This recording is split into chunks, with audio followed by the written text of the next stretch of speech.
Continuando con el curso de máquina sincrónica, vamos a ver la operación del convertidor electromecánico cuando consideramos la saturación magnética presente durante la operación.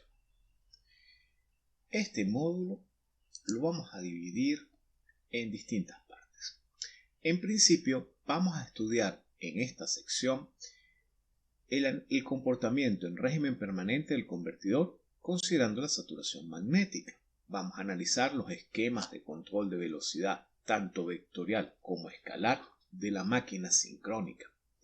Vamos a estudiar las curvas de operación conocidas como curvas B, que me permitían antiguamente, en la década de los 70, determinar el punto de operación de la máquina sin necesidad de cálculos laboriosos. Vamos a ver algunas de las técnicas que se utilizan en los laboratorios para la determinación de las reactancias directa y cuadratura de la máquina. Y finalmente acabaremos este módulo analizando un poco la operación de la máquina sincrónica dentro del sistema de potencia en las dos modalidades de operación, la modalidad tipo isla o la modalidad combinada o interconectada. Entonces, el tema lo vamos a dividir en 6 secciones. En la primera, analizaremos las consideraciones necesarias para considerar o para poder incorporar el fenómeno de saturación dentro del análisis de la máquina sincrónica, es decir, cómo el proceso de saturación afecta el diagrama fasorial de la máquina. Vamos a estudiar, como ya dijimos, los dos métodos de accionamiento, tanto los escalares como los vectoriales. Vamos a ver las curvas en operación en B, cómo se obtienen y para qué son útiles este tipo de curvas. Vamos a hablar de las mediciones de las reactancias en régimen permanente y, como comentábamos, vamos a hablar de la máquina sincrónica dentro del sistema de potencia, su operación modo isla, combinada y cómo se debe realizar un proceso de sincronización de la misma para generación de electricidad en el sistema de potencia. Finalmente, acabaremos el módulo viendo un ejercicio de manera gráfica, las técnicas de solución y los algoritmos necesarios para poder afrontar este tipo de problemas. Entonces, arranquemos viendo el análisis de la máquina sincrónica con saturación magnética.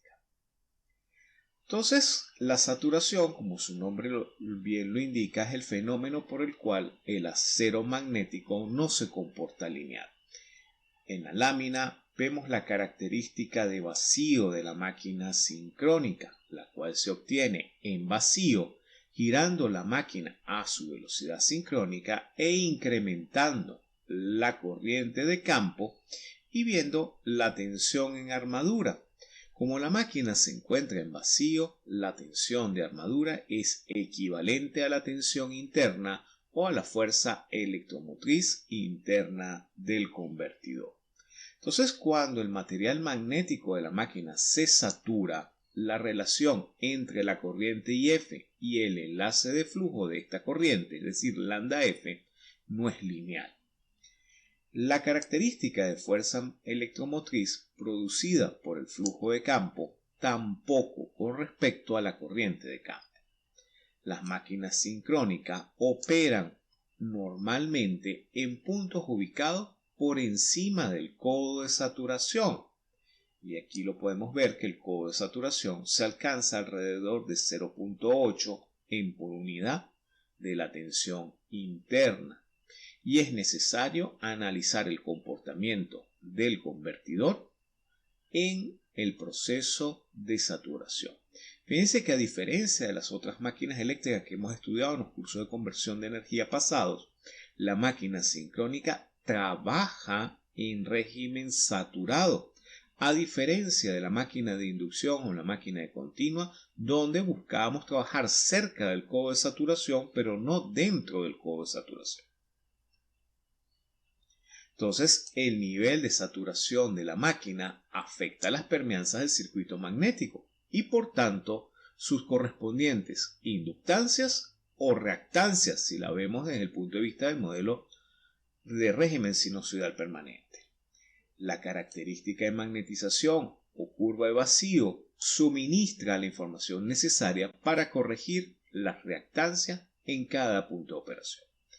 Las principales reactancias de la máquina sincrónica ya las habíamos conversado, son las reactancias de eje directo y de eje cuadratura. Recordemos que como toda reactancia o inductancia está compuesta por dos términos, el término mutuo y el término de dispersión. Recordando que el término de dispersión es los enlaces de flujo que cierran en aire, pues estos no se ven afectados por la saturación magnética. No así los términos mutuos de ambas inductancias. Entonces, separando la reactancia de fuga y magnetización indicada, se puede definir una fuerza electromotriz detrás de la reactancia de fuga de la máquina, que indican el nivel de saturación al cual se encuentran sometidas estas reactancias de magnetización de la máquina. Entonces, asumiendo que la reactancia de fuga de los dos ejes es prácticamente igual, la fuerza electromotriz, que vamos a denominar E sub E, se evalúa mediante la expresión E sub E igual a B sub E, tensión en armadura, más J de la reactancia de dispersión por la corriente I sub E. Eso nos va a dar cuánto es la fuerza electromotriz producto de la reactancia lineal, que es la reactancia de dispersión. Para analizar la máquina en saturación es necesario descomponer la fuerza magnetomotriz o la fuerza electromotriz producida por cada eje, tanto para el eje directo como para el eje cuadratura. En ese sentido, podemos ver en el gráfico donde se muestra la curva de vacío de la máquina, vemos la característica no lineal.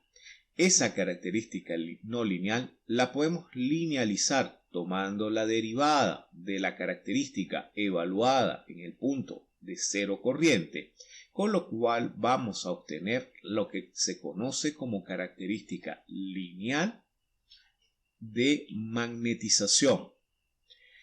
Dependiendo la característica real de la máquina, esta se puede linealizar mediante líneas rectas si no obtenemos una expresión matemática por aproximación de esta curva. Generalmente esa curva se puede aproximar por exponenciales o por un polinomio de alto orden. Entonces vemos que para el mismo valor de fuerza electromotriz, en la gráfica simbolizada con E sub EQ, tenemos dos valores de corriente de campo que producen la misma fuerza electromotriz. El primero corresponde a la corriente en la zona lineal de operación y el segundo a la corriente en la zona saturada de operación. Mediante estos dos valores de corriente vamos a poder definir lo que se conoce como el grado de saturación al cual se encuentra trabajando el convertidor. Entonces, las fuerzas electromotrices orientadas en la dirección de cuadratura actúan sobre reluctancias grandes. Recordemos que los caminos magnéticos son diferentes en el eje directo que en el eje cuadratura. Entonces tenemos que en el eje cuadratura la zona de entrehierro de la máquina es considerable. Por este motivo, las reactancias definidas por los flujos producidos por estas fuerzas magnetomotrices no se ven afectadas por el proceso de saturación. Recordemos que al tener entrehierros grandes, los valores de permeanza son pequeños. Entonces, en el eje directo de la máquina es diferente esta situación. Los flujos de eje directo no son proporcionales a la fuerza magnetomotriz que lo producen y dependen del nivel o grado de saturación alcanzado por la máquina en este punto de operación. Es decir, las reactancias de la máquina sincrónica se comportan de manera diferente en eje directo y en eje cuadratura debido básicamente a la diferencia de entrehierros que existen entre los dos ejes. Entonces tenemos que para el eje cuadratura la reactancia mutua casi no se satura debido al amplio entrehierro que existe en el camino magnético, mientras que la reactancia de eje directo, específicamente el componente mutuo, se satura altamente debido al bajo entrehierro del camino magnético. Entonces, en la gráfica vemos el diagrama fasorial considerando estos dos fenómenos. Entonces tenemos la corriente o la fuerza magnetomotriz producto de la corriente, la tensión, y calculamos el término de fuerza electromotriz detrás de la reactancia de dispersión mediante la ecuación que vemos en la lámina. Eso origina la proyección de esa fuerza electromotriz sobre el eje directo y sobre el eje cuadratura, donde la posición del eje cuadratura la vamos a definir a partir del término D, que no es más que B más J XQ por IE, cual no se satura, nos permite proyectar la tensión o la fuerza electromotriz detrás de la reactancia de dispersión en los dos ejes, en el eje directo y en el eje cuadratura, y considerar el fenómeno de saturación sobre la fuerza electromotriz del eje cuadratura.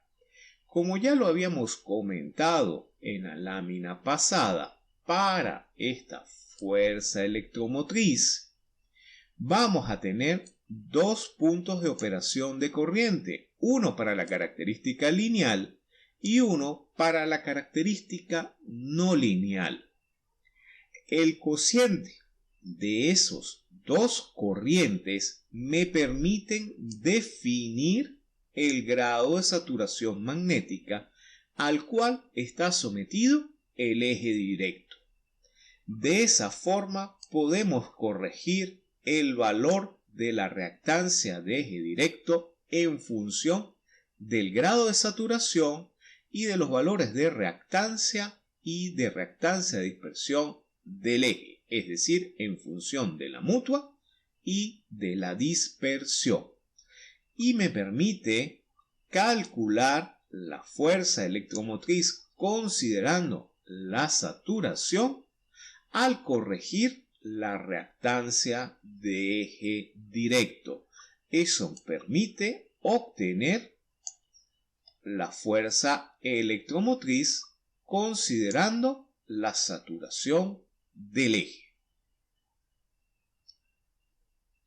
Entonces, la reactancia de magnetización de eje directo se puede expresar en función de la permeanza mutua D, que es bastante parecida a la permeanza dF. La fuerza electromotriz de armadura por la bobina de campo viene dada por la permeanza y el valor de la corriente, como lo vemos en la gráfica.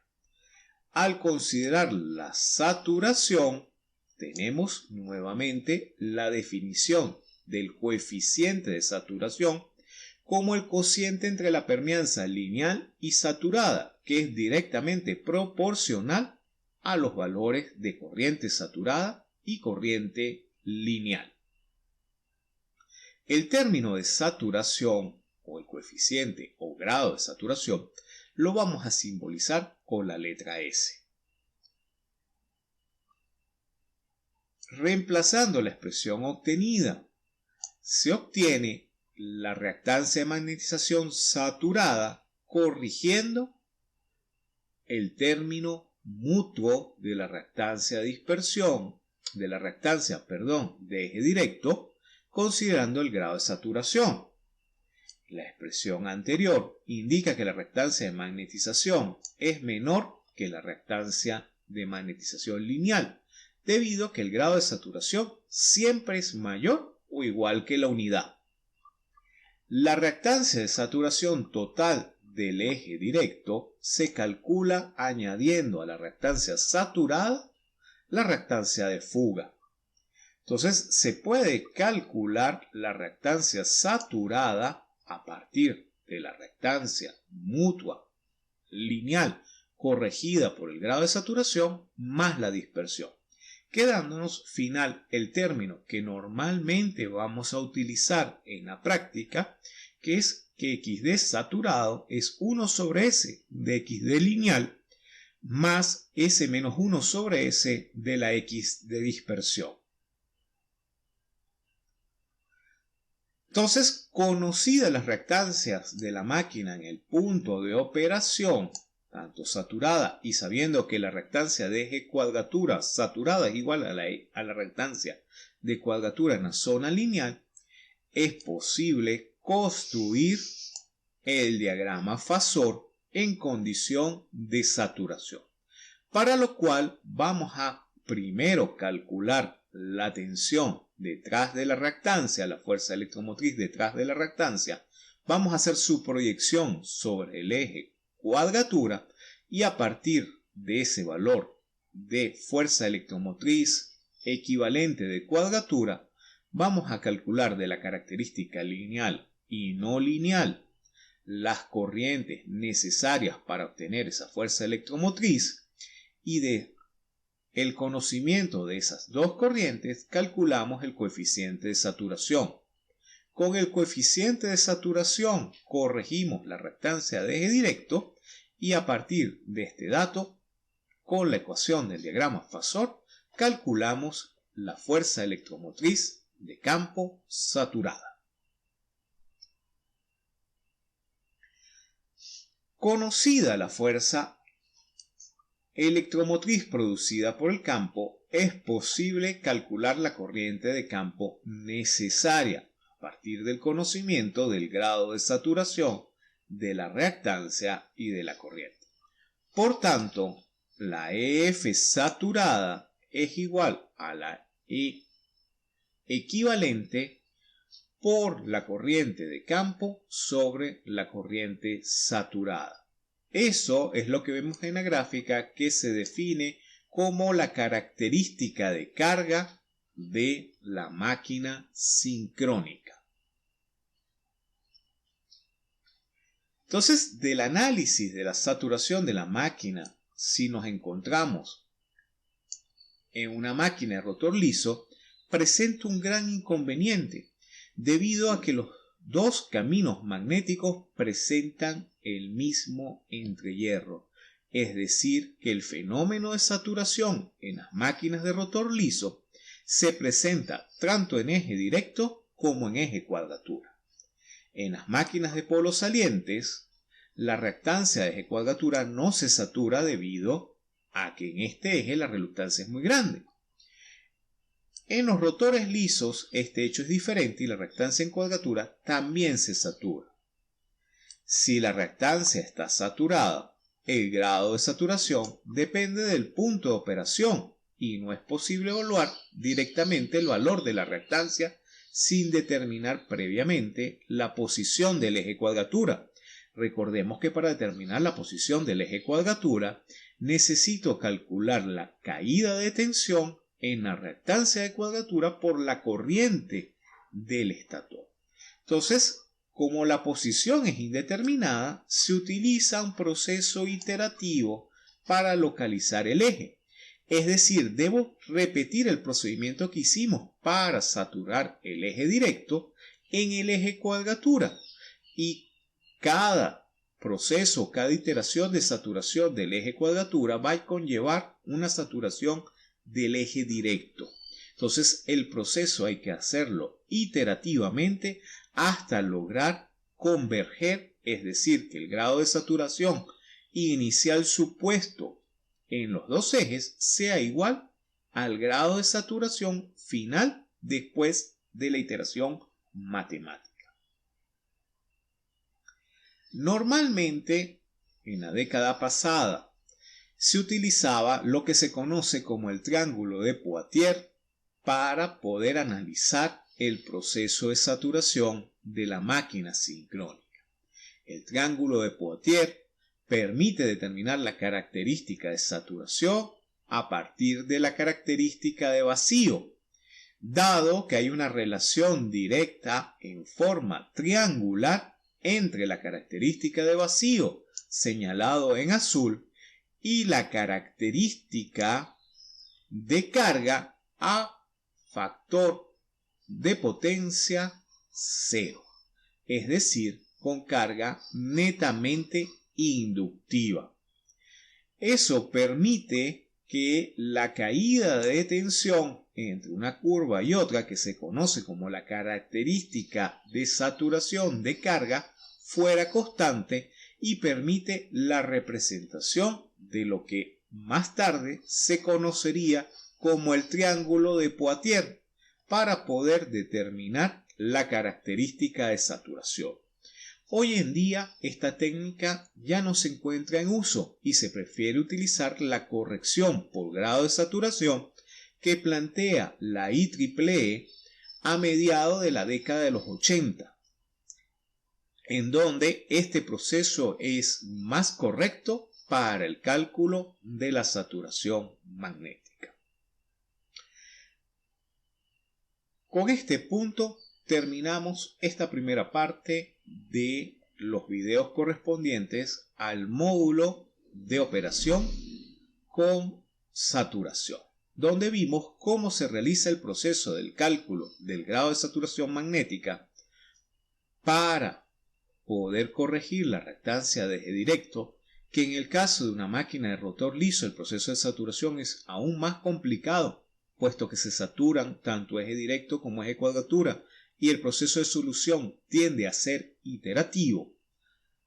Vimos el triángulo de Poitiers y cómo son las características de vacío, lineal y de carga de la máquina sincrónica. Los invito a continuación a ver el siguiente video donde hablaremos de los accionamientos de velocidad como motor de la máquina sincrónica. Gracias por su atención.